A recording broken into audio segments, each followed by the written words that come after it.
Chapter 1. Most of the time, John Midas was a very nice boy. Every now and then, of course, he broke a rule, such as the rule against pretending to be a tiger when his sister Mary was supposed to be getting to sleep. Generally speaking, however, he behaved very well.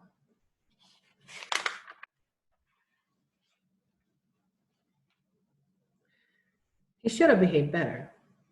He lived in a comfortable house surrounded by green lawn and a wide spreading shade trees that was suitable for climbing. His mother was gentle as well as practical. His father, when he didn't have to hurry to town, spent hours telling John interesting things about baseball, beetles, birds' nests, boats, brigades, and butterflies. John went to school and liked it.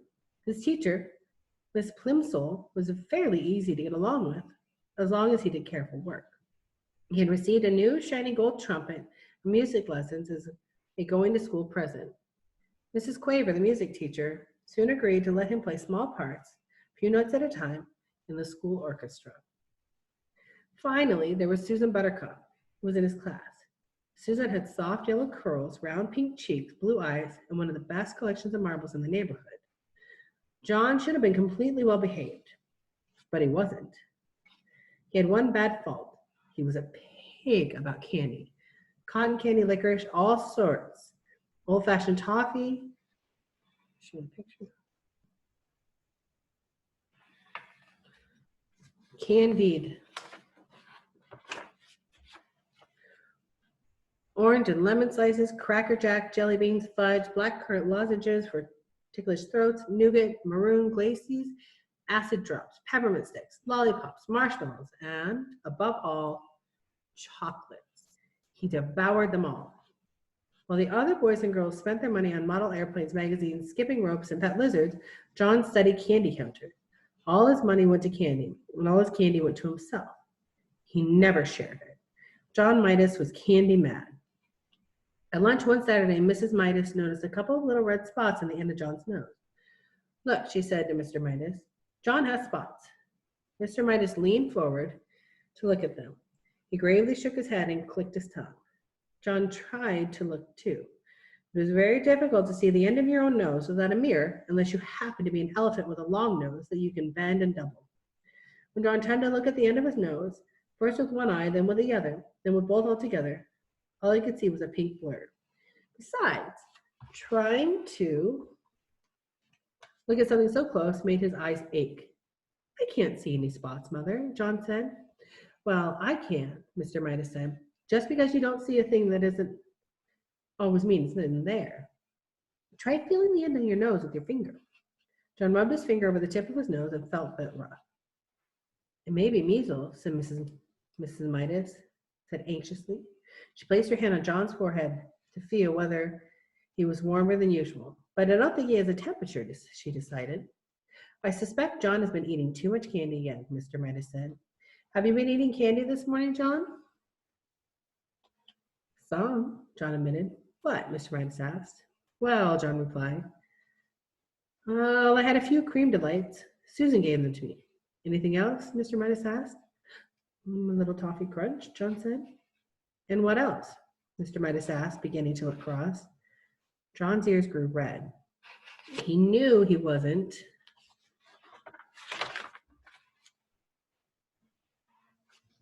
supposed to eat candy before meals.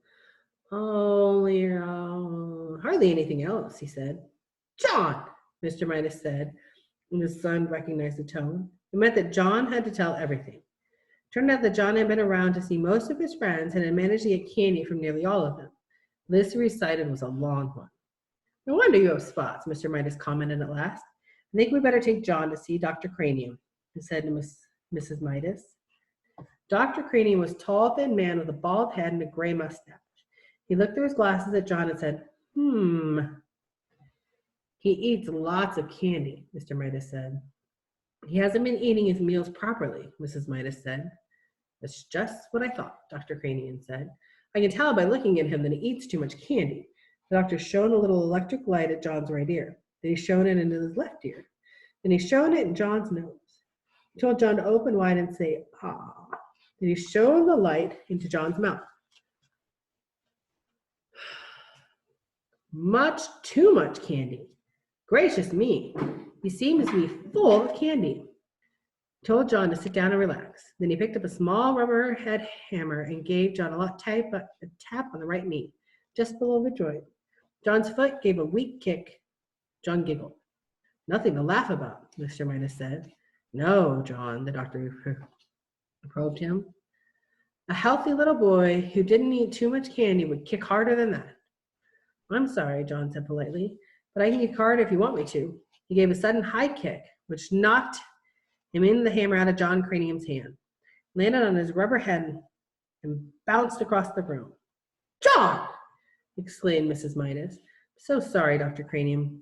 John, tell the doctor you're sorry for kicking his hammer.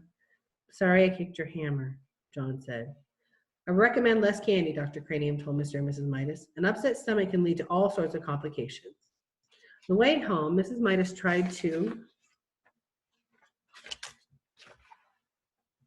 explain to John what she thought the doctor meant by complications. You see, she said, if you put too much of one kind of food in your stomach and not enough of other kinds of foods, it's bad for your whole body because different parts of your body need different kinds of food. Do you understand? I think so, John said. You've been eating so much sweet stuff, Mr. Midas added. There isn't room for eggs and meat and milk and bread and spinach and apples and fish and bananas and all the other things that you're supposed to have to make you grow big and strong. I like bananas, John said, especially in thin slices covered with chocolate. They're called banana surprises. Mr. Midas looked at Mrs. Midas, and Mrs. Midas looked at Mr. Midas. They both shrugged their shoulders. Sometimes it was hard to make John understand things. At home, while Mrs. Midas was busy in the kitchen, Mr. Midas continued to reason with John. You mean you'd rather eat candy than anything else? And chocolate rather than any other kind of candy? Mr. Midas asked. Yes, John assured him. Oh, yes. Don't you think there's such a thing as a nut? Mr. Midas persisted. Don't you think that things are best in their places? I mean, don't you think that there's a time for spaghetti and a time for roast beef and even a time for pickled herring and garlic toast as well as a time for chocolate? Or would you rather just have chocolate all the time? Chocolate all the time, John replied emphatically. Chocolate's best, that's all. Other things are just food, but chocolate's chocolate. Chocolate. I think I understand, Mr. Midas broke in sharply. Very well, he took a deep breath and went on. John, he said, if you can't understand what sort of diet is really best for you, can't you at least get into your head that you need to make your mother very unhappy you eat so much candy and you can't eat anything else? The conversation always seemed to get around to the effect John's candy eating had on John's mother. John couldn't see how it could possibly do any harm if he ate candy. He sat silently for a moment, and he said, May I go out to play, please, Daddy?